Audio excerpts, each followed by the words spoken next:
Our guest for today is a Hollywood star who sprang to global fame with her critically acclaimed performance in The Greatest Showman.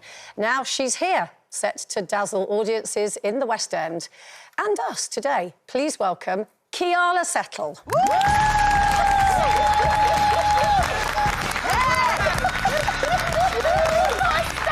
You are a star.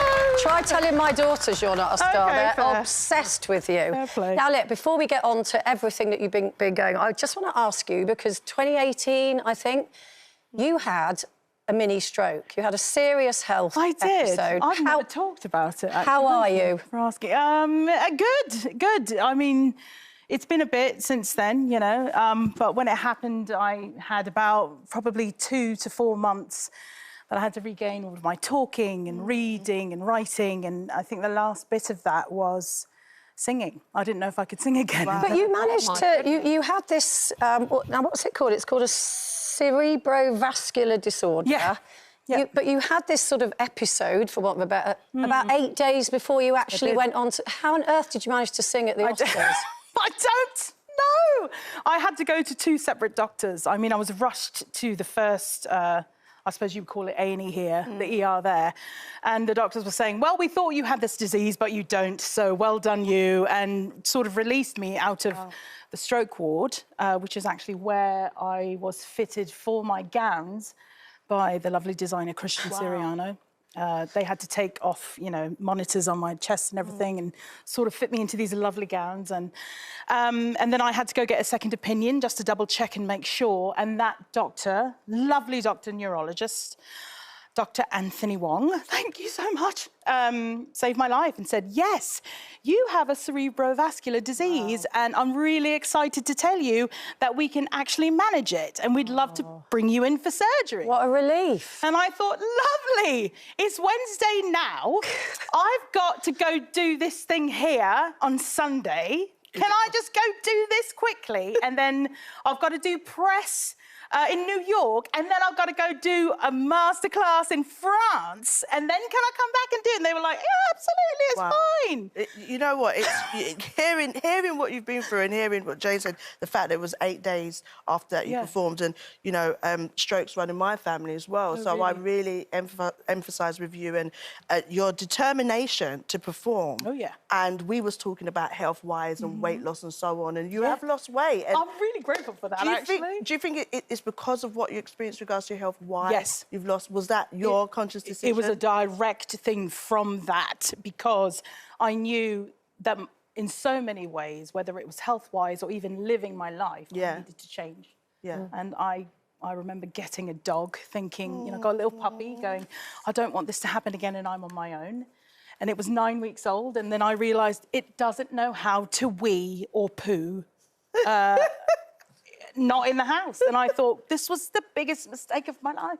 So was you walking with Hugh as well? Was he helping you? Because I know... What was going on there, girl? Because you said, you know, he really helped you with this new start of life. You know what? He did. After I came out of surgery and I started singing again and was trying to find some semblance of life, he goes, I'm really happy, you know. We call each other, just tell everyone, we call each other Egg. He's from Australia. My mum and my family are from New Zealand, bits of them, and saying egg is sort of like, you know, it's sort of condescending, but it's like a tongue-in-cheek friend thing. So it's like boiled egg, rotten egg, scrambled egg. So we call each other Egg, and he goes, Egg, I'm so glad you know, because he called me every day in hospital, and then after everything happened, and he said, I'm so glad you're feeling better. Do you want to go on tour with me? And I sort of said... you, how long was it after having the surgery and then presumably having a lot of rehab and physio? Yeah. How long before you could go back on a stage and hold a whole role? It was probably almost a year. Wow. Yeah, almost a year. And we started in Glasgow. And I said, I'm only doing a couple cities. That's it, because I don't want to do it. I'm too scared. And he said, OK, fine, we'll do that. So I went to Glasgow, opened, and then the next morning he said, do you want to have lunch? I said, why? Because we don't really do that. We just show up to work, have a bite, and then get going. And he goes, well, let's just talk about the... I said, no, why? Just tell me now. And then, you know, long story short, he said, can you just stay on the tour? Oh. Fabulous. We love you. Now, you're in London now. We need to talk about this. Yes! Tell us about Anne Juliet. I'm really excited about it. I actually did the original reading for it in LA in 2017, playing the nurse. And so it was really lovely and exciting to see all these new, well, not new characters, but doing different things come to life. And there are some new characters in it. And so when I moved here, I had no idea, because it's 5 years later, yeah? I had no idea if I'd even have the chance to do that. And I do! I'm so excited! It's fantastic. So your debut is Tuesday, the 29th of March. It is. I just want to get that in at the Shaftesbury Theatre. Yes. And you're nervous? Yes, because I haven't been on a stage in probably 6 years. The last time I did it was on Broadway for Waitress, which was an amazing experience and nothing like this at all. But I'm excited for the challenge and hoping that, I know it's so technical and I know you have to get your bits in and do it properly so you don't run into this person or knock this person over. Yeah. That's the scariest thing of all. So I'm just going to be, peeled to the stage upstairs going, where are they going? Yeah. Well, we can't wait. And obviously you're going to sing for us. So very, very excited about that.